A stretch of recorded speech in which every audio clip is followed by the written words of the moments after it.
For the majority of Igbo content creators are very wicked. Majority of Igbo content creators are very wicked. Are wicked. Maya namba kafa. Ndebele ne melo. These our brothers and sisters depend on this content. Create content for their livelihood. And I will encourage them to continue pushing harder. Yes, because content is the key. On a go. Yes, on your nana jecha akolo eyalo. Newonya hundu.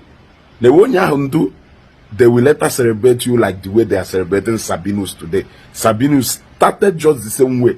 It's Webido. Yes. Sabinus started just the same way. It's Webido. So, then they pity those people creating that content with their main source of like Eba depending on to survive, which I know that they must survive. Now, look at Bini content creators, the way has they help each other. They carry each other along. Just look at them.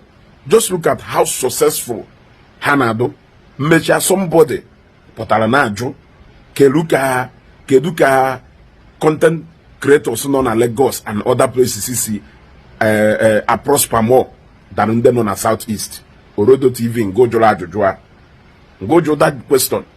But the truth is that majority of Igbo content creators do very wicked, especially in that on the east. Are very wicked. Very, very wicked. Then too, the Bini content creators are carrying along, helping each other to grow, helping each other's platform to grow. But even an Igbo, anyuku, hachoki binite, for the name higher, we higher, help or assist you. We bring you out new talent. Na batana na that industry. If I hire no, do you know that no for the content creators are not is in pages how will I report to your own page? Do you know? Emaho. Ufodun ime ha will copyright. No shall copyright if I don't na page ha. Yebu video ha. Ibu video ha problem for you. But ha na ebu video nyozo. Yes. Na eti reaction na video nyozo. But yebu their own. Ibu their own or will open oka. Fodun ime he ibu their video ha report or usebo. Ibu their picture ha report or usebo. Ewatana. Ewotago. Is that not wickedness? That is wickedness. That is wickedness. Has me kuma kande ye bulafa ha be boldly ne titi. Ka enwe ki si copy video achi kwoku ne ka afa ha na egosi boldly. Mana reaction video nyanwa je bute na page mmado edeho ya afa o. Edeho ya afa. Onye kwulo ota nwutu oye. Respect to people doka. Uncle IB. Respect for people doka Uncle IB. Nde choloka so many people grow up in this industry. E what I go, hane help people. Na inyegu advice, na encourage you. Na wow so every way yes you will make it the way forward. Respect for people doka Uncle IB.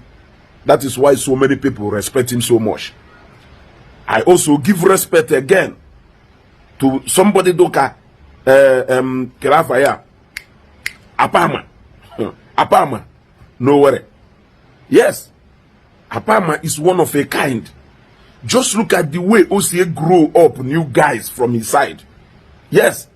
And on now watch her, na supervise her, na carry her along for na her reach na the peak of their success. Just look at somebody doka Prophet Royes. Just look at somebody doka Keke Noli. Just look at the other guy on a many of them gonna carry along. And the Ofodunime they are growing. They are growing. Somebody to Kabama. Respect to him. I give respect again to Yam Baba. I give respect again to Yam Baba. Yam Baba has created an avenue or you see help new content creators. Yes, so many content creators in Afu today. Oblona him root from Uncle IB. Hangwe root from Yam Baba, Young Content Factory. He's doing wonders there, helping people. Program more pages here ofodo etu oye si na help people ka ha na grow na enwe visibility. Yes, ka ndị mmadụ na amalufa, helping people to grow. Ụfọdụ n'ime at a little and affordable price. Respect to Mama Onye Obodo. Mama Onye Obodo is another person. Ne share nya oye ofu if email fu na that thing maluma o share ye na page ye ka ndị mmadụ wee fu o bigger platform ye nye that visibility in idiri ka that talent go wee pụta. Respect to people like her. Yes, respect to people like her. You see, now ife ndị ọzọ na-eche ewo ụfọdụ n'ime ha ha ya achọ ka ha na-agha mgbamgba ego 50,000, 100,000, 50,000, 100,000, 50,000, 100,000, making it difficult. Ụfọdụ n'ime ha cannot even allow you to shine with their content. Copyright. A report oye. I hear you people. Like I said, ndebele na-emeru ụmụazị dependent. These our brothers and sisters dependent on content. He create content for now their main career, and I advise them to stick to it because content is the key. Yes, I am saying it because yes, I name content, but at least we have businesses. I name I just sustain no why. So looking at what is involved, what is going in, if I need born data, logistics, and so many other things. Because now a lot of people I got just buy her camera. No, a lot of things involved. So looking at somebody like people like me, I pity those people depend solely on email content here for their survival. I pity them because now some of the grown content creators na East inyeniri people aka, they cannot help people.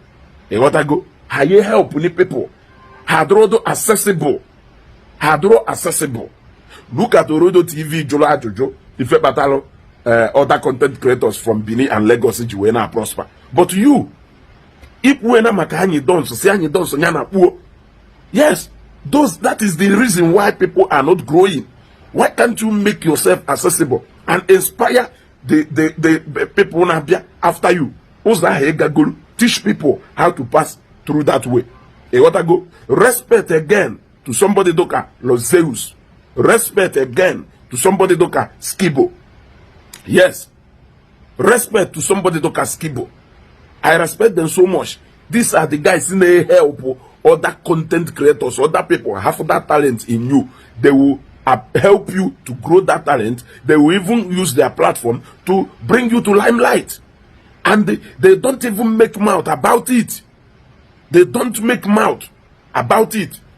Those why I like ole na eru na akunenu na akutu before he wemal no melu. Yes, if you have it, you have it. If you don't have it, you don't have it. Respect to all these guys in all. They are doing wonderfully well. Oprona all the content creators in Ndi Igbo. Mwelike dokanda. Mwelike doka these people in the so why I do. Albino brothers. Respect to them. Respect to them. These are the people who now help so many of our Igbo brothers and sisters now put into this comedy industry. Kanya the best, the highest visibility needed. Or somebody know they use larger platform here. We project here your own. Your growth are rapid. You gotta go. I will leave it here. But emulate your colleagues from Benin and Lagos. See how they are helping other people. Emulate these people. See how they are helping other people. Yes. Ndi Igbo say promote to a lot of our Igbo brothers na page here. Do that. Don't say promote to so many of our Igbo brothers na page here. Do that. Do that. Sometimes even if you can't do it free, do it at a minimal charge. Yes. Baba name, but at a minimal understand the fact that not the possible no say back in it hope no happy say go o meye or do the charges do minimal. You gotta go do that and help others to grow. This social media space is too big to accommodate even more 1 million or 5 million people that will join this industry. Yes. So, Blonna Kewu Yano, when they were 1 million followers, when they were 2 million followers, when they were 10 million followers, when they were 200,000, 300,000, some people not below 100,000, it will grow. There is enough money for Mark Azoka to pay everybody. Yes, I do not selfish. I do not selfish. I do not selfish. Can't happen here, but alone.